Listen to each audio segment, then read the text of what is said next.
What's going on, everyone? So obviously the Lakers' plan and goal is to go trade for a clear-cut starting center.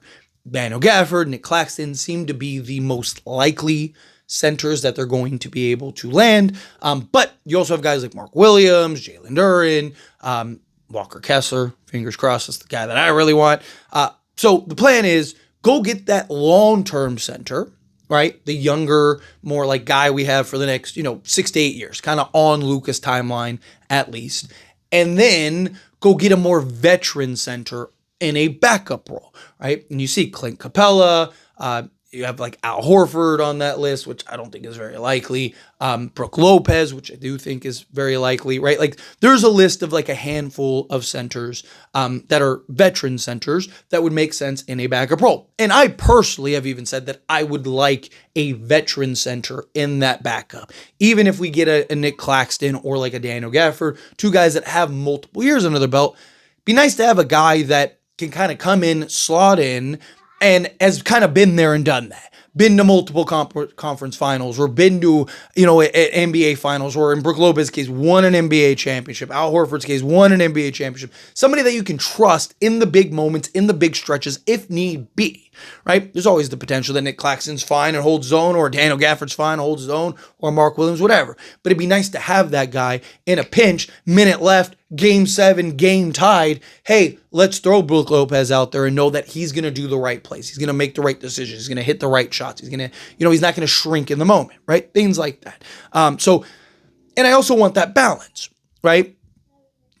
To me, I think depending on who you sign, right? Because Clint Capella and Brook Lopez seem to be the two most likely candidates, right? And to me, it's like, okay, depending on who you trade for, if you're able to pull off a trade, and we'll touch on that here in a moment, but if the Lakers are able to pull off a trade, depending on who that is, I think depends on who you go and sign, right? Like if you get a Nic Claxton, I think there's more need for a Brook Lopez because he's more of a skilled big that gives you a complete different look than a Nic Claxton, where Clint Capella is basically a more stockier version of Nic Claxton. He's not as good defensively in space, but kind of gives you the same things, right? Where a Brook Lopez gives you the skill, the floor spacing, all of that, right? But if you were to go get like a Mark Williams, then I think somebody like a Clint Capella makes more sense.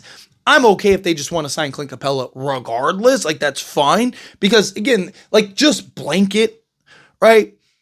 Clint Capella is probably the better guy. He's younger. There's less questions like with Brook Lopez. Does he kind of decline drastically? But also Brook Lopez, you're not looking to play 35 minutes a night, things like that. But the big thing is, can the Lakers even pull off a center? And will it even be worth it, right? Like, there's already reports that the Lakers would have to overpay for Daniel Gafford.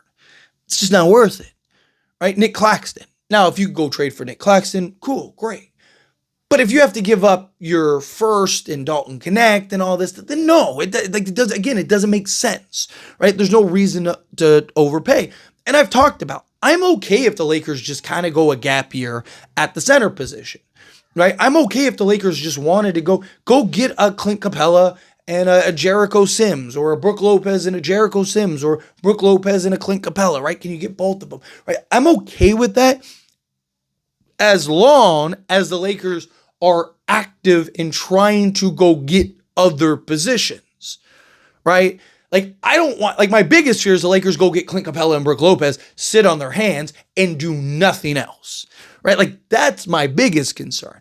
My hope is that if that does happen, they're active in trying to go get a Herb Jones, or, can you get a Cam Whitmore and an Io, right? An Io DeSumo or something like that. Like, cool.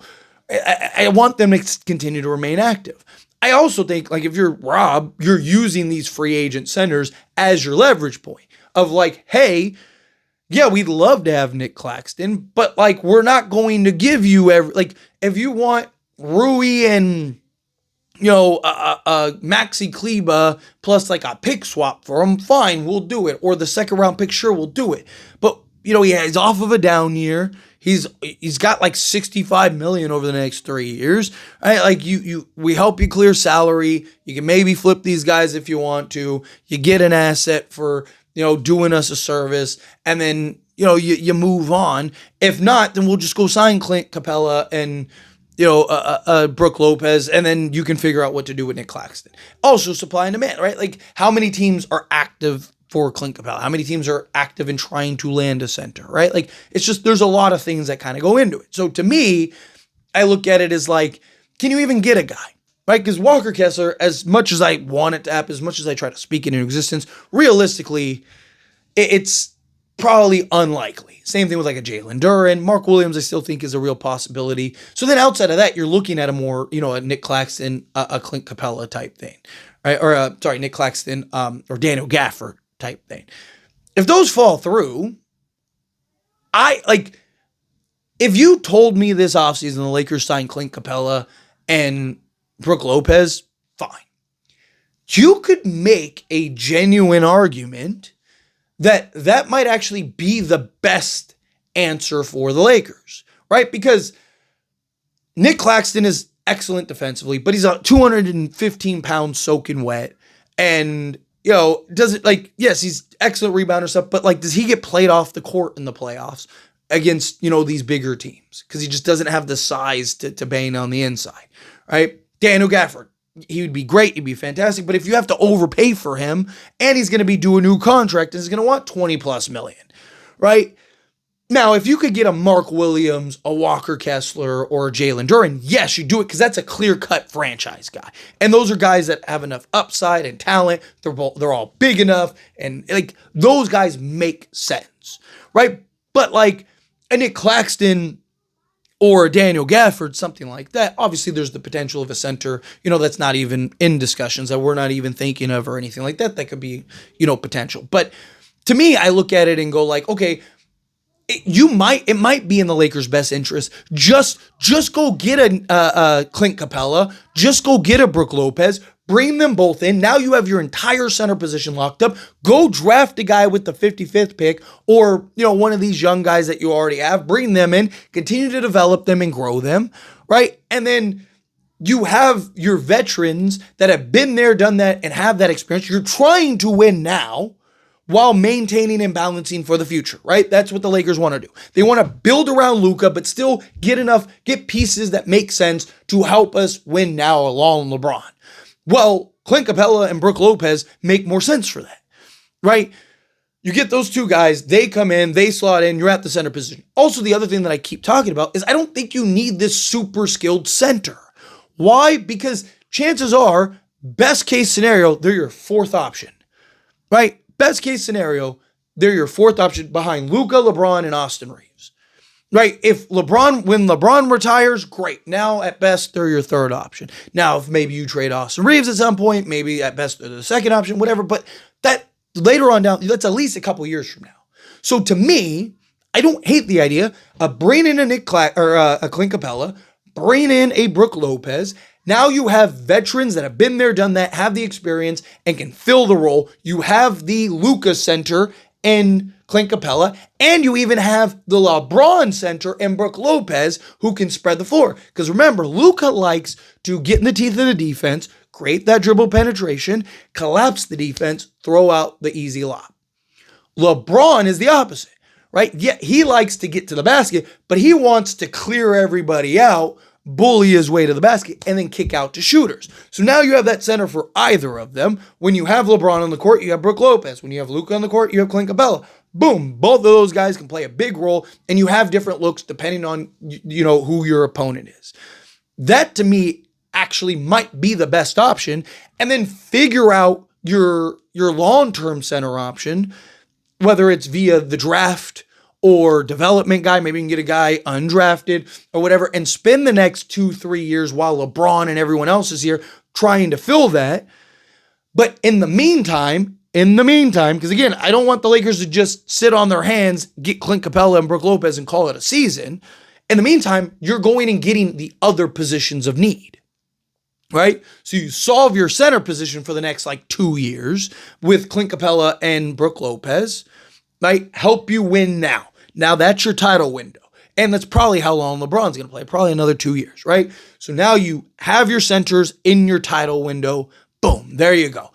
Go get a guy that you can develop, whether that's Koloko or Jemison, or like I said, you're getting a guy in the draft with the 55th pick or a guy undrafted that's like 19 that you like. However you want to approach it, boom, there you go. Now you got that. And then, to me, Lakers need to take what the assets that they have and go, can you go get a Herb Jones? Can you go get a Jalen Suggs? Can you go get a Ayo Dosunmu? Can you go get a Cam Whitmore? Can you go get the perimeter help in depth? Right? Boom, problem solved. You solve your center position with two excellent vets that fill the void, fill the need, and fill the hole that are still very good. Like Brook Lopez is coming off a very good year. I don't like him so much as a starter. I like him more as a backup because there were kind of concerns towards the end of the season. But again, if he's your backup, fine. And then Clint Capella is still a double-double guy, one of the best offensive rebounders in all of basketball. Solve your center position. Boom, there you go. Go get the other help. Go fix your bench. Go fix the perimeter. That might be the best option for the Lakers. But as always, this is a discussion. Let me know your thoughts and opinions down in the comments. That being said, if you haven't liked this video, hit that like button. Helps me a lot. So we enjoy these types of videos. I truly appreciate it. Not subscribe channel, hit that subscribe button. Turn on the bell notifications. Appreciate y'all. See you in the next one. Thank you.